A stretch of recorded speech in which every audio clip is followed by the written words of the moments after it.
Hi guys, it's Adrian Avena. I'm here with Bass Nasty Fishing. We're at a show, a sporting show in Oaks, PA. I'm here representing Halo Fishing. They're a great rod company, rod and reel company. They're based out of Okeechobee, Florida.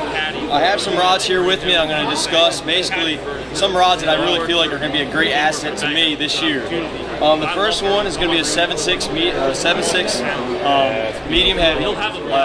Basically, this rod here is an all-around great rod. It's real long. I'm a taller guy, so I like being able to throw a longer rod. It picks up a lot of slack.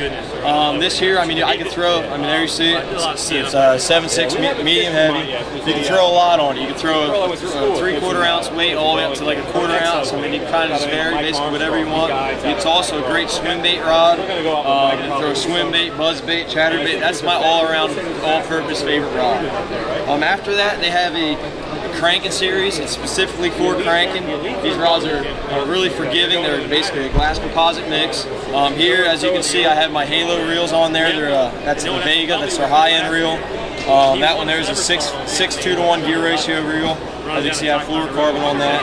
But this rod right here is a great all-purpose rod. It's a 7/4. I can throw a crankbait on it. I can throw a chatterbait on it. And I can also throw a trap ripping out of grass. It's a great rod. It has a lot of forgiveness. Another thing that's going to be a great asset for me this year is a 7-foot medium light spinning rod. I don't care where you're at in the country. When it gets tough, you want to resort to a spinning rod, a shaky head. You can throw a drop shot on it. Here I also have the Halo spinning reel. This right here is the Lunar. It's a 2000 series model. I have 7-pound Sunline fluorocarbon.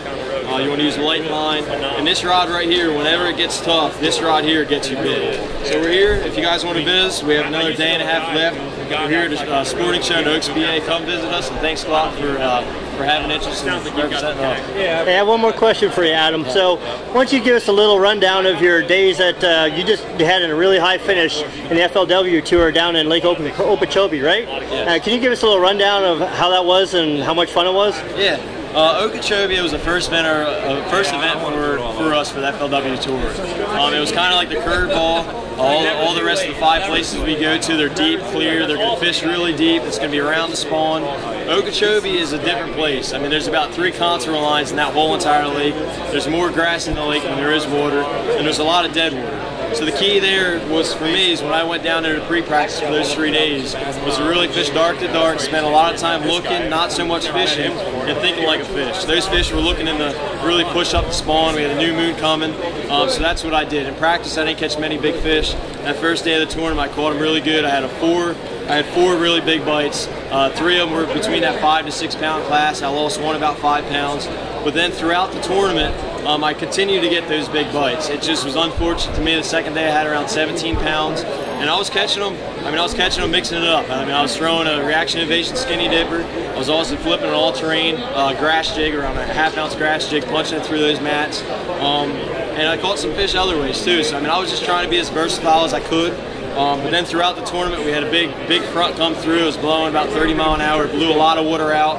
It made it tough for a lot of us anglers. But I tried to adapt as best as I could. I was still able to scratch up a limit, but I wasn't able to catch those big bags. A lot of those guys were catching on the first and second day. All right, well, thanks very much for your time, Adam, and good luck for this whole next year in the FLW. Thank you very much, guys. Catch you around.